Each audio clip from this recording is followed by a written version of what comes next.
इस बार हम आए हैं हिंदू पिलग्रिम एक्सप्लोर करने के लिए। लास्ट टाइम हम आए थे सिख पिलग्रिम एक्सप्लोर करने के लिए। So welcome to Pakistan. अस्सलाम वालेकुम, कैसे हैं आप सब? ठीक है।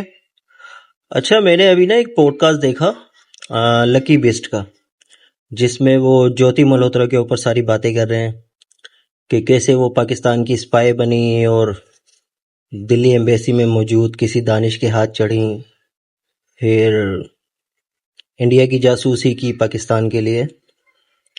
तो चलो उस पर कुछ बात करते हैं, क्योंकि ये जो हमारे लकी भाई हैं इनको तो कुछ पता है नहीं इंटेलिजेंस का, और ना इन्होंने टर्म और नॉर्म्स बताए कि आखिर ज्योति मल्होत्रा के साथ हुआ क्या था। तो हम इस पे करेंगे बात। हाँ जी, तो बात करते हैं ज्योति मल्होत्रा के बारे में। ज्योति मल्होत्रा, जैसा कि आप सब जानते हैं, यूट्यूबर थी। उसने पाकिस्तान का विज़िट किया, आई थिंक 2 बार, 1 से 2 बार उसने पाकिस्तान का विज़िट किया। फिर एम्बेसी के लोगों के साथ मिली, पिक्चर्स वगैरह खिंचाई, जिसकी वजह से इंडियन जो ऑफिशियल्स थे, रा वगैरह, उनकी वो नज़रों में आ गई। ठीक है, नज़रों में आ गई, और फिर उसकी जो है ना वो क्या बोलते हैं उसे, इन्वेस्टिगेशन, इंक्वायरी शुरू हुई, और उसके मोबाइल से कुछ चीज़ें निकल आईं, जिसकी वजह से सारे इंडिया ने उस लड़की को स्पाई, जासूस और फलाना ढिमकाना ये सब बना के बदनाम कर दिया, और उस पर जो है वो जुडिशल इंक्वायरी बिठा दी गई। आपकी आईबी, आपकी रा, जो सब फारिग थे, उन सबको काम मिल गया। तो इंडिया हो या पाकिस्तान,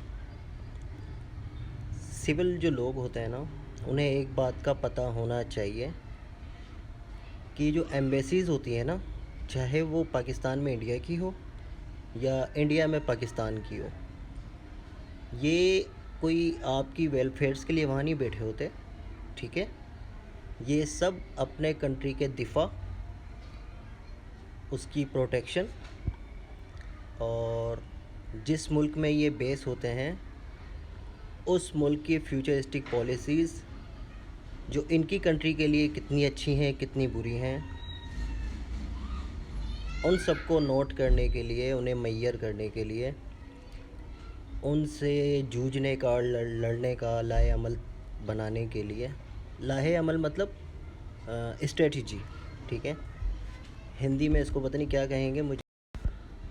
तो वो पुरानी कहावत है ना कि पुलिस वालों की दोस्ती भी बुरी और दुश्मनी भी बुरी। तो इसी तरह मेरे भाइयों, मेरे नागरिकों, हिंदी ज़बान में नागरिकों कहते हैं, नागरिक लोगों को कहते हैं ना। हिंदी ज़बान मुझे अच्छी खासी आती है अल्हम्दुलिल्लाह,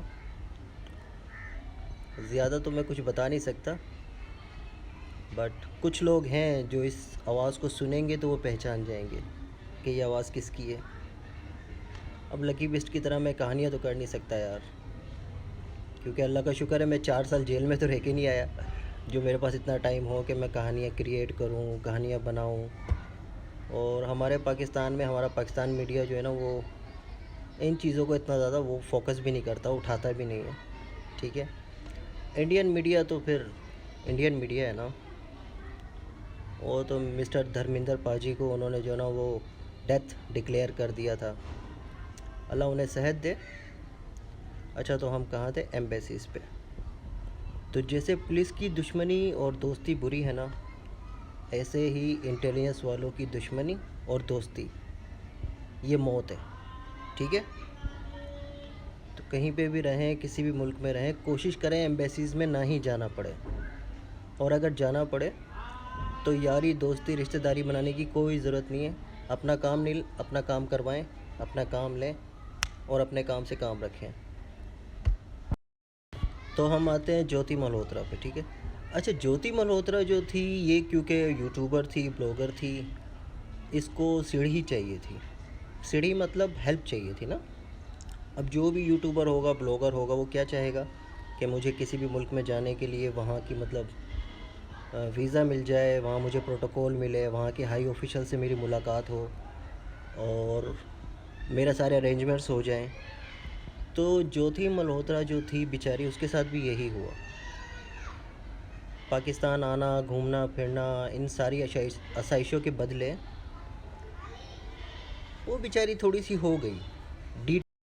हाँ, तो उसको मिल गई सीढ़ी, पाकिस्तान उसने घूमा, प्रोटोकॉल हासिल किया। इंटेलिजेंस एजेंसीज जो इंडिया की हैं, राव वगैरह, आईबी वगैरह, उनकी नज़रों में आ गई, उन्होंने पकड़ लिया।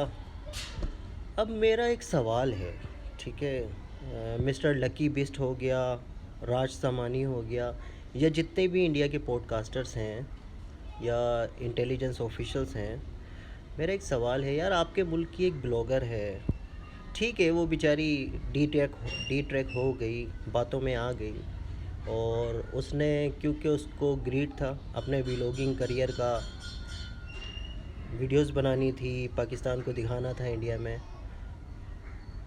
एक व्लॉगर ऐसी कौन सी जासूसी कर सकता है कि तुम लोगों ने मतलब उसके पूरे ख़ानदान को, उसके बेचारे वालिद को जलील करके रखा हुआ है, वो अदालतों के चक्कर काट रहा है।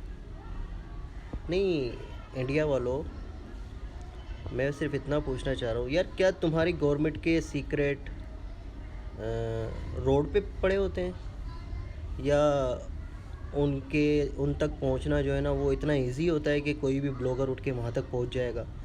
क्या आपकी कंट्री के सीक्रेट्स जो है ना वो भिंडी बाज़ार के किसी ठेले के नीचे पड़े हुए हैं, व्लॉगर जाएगी उसको कैप्चर